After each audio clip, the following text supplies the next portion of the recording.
જયેશભાઈ, આપની પાસે આવવા માંગીશ કે અહીંયા જે આંકડાઓ સામે આવી રહ્યા છે, કોંગ્રેસની ખૂબ જ પરિસ્થિતિ અત્યારે કથળતી જોવા મળી રહી છે. 2020ના જે પરિણામો હતા તેના કરતાં પણ અત્યારે ખરાબ પરિસ્થિતિ જોવા મળી રહી છે. એટલે અહીંયા વાંધો ક્યાં આવી ગયો છે?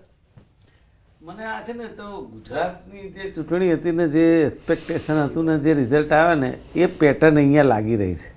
હવે આ મનોમંથન છે ને કોંગ્રેસને પોતાનામાં કરવું, એના સિવાય આ ચૂંટણીની પ્રક્રિયા અને કેવી રીતે આ રિઝલ્ટો બદલાય છે એ કંઈ સમજણ નથી. આ પ્રજા નથી બદલાઈ, સમજો. કારણ કે જે રીતનો અભૂતપૂર્વ આવકાર દરેક રેલીઓમાં, દરેક જગ્યાએ, પ્રિયંકાજીની સભા હોય કે કોઈ પણ કોંગ્રેસી નેતા, તમે જુઓ કે 25-50 હજાર માણસ હોય, તો એવા સમયે તમને આ રિઝલ્ટ કેવી રીતે લાગે? અને ભાઈ કહ્યું એમણે બહુ સાચું છે કે હજી આ 9-10 રાઉન્ડ છે, હજી આગળ રિઝલ્ટ જેમ જેમ મત ગણાતા જશે એમ ફેરફારો આવશે.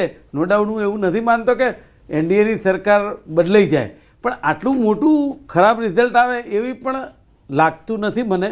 કારણ કે જે રીતની આખી ચૂંટણી અમે જોઈ છે અને કેટલી ડિબેટો પણ એમાં કરી છે, એની અંદર જે રીતની કામગીરી કોંગ્રેસ પક્ષ અને આરજેડી અને એમના મહાગઠબંધને કર્યા છે એ પ્રમાણે આ રિઝલ્ટની અપેક્ષા છે નહીં અને એવું નહીં આવે. અને છેલ્લું મારી એક વાત કહું કે એનડીએની વાત જે કરી રહ્યા છે મારા મિત્ર, તમે ખાલી નીતિશ કુમારજીને એક વખત કહી દો બીજેપીનો મુખ્યમંત્રી આ વખતે બનાવો, બસ પછી જો ખેલ.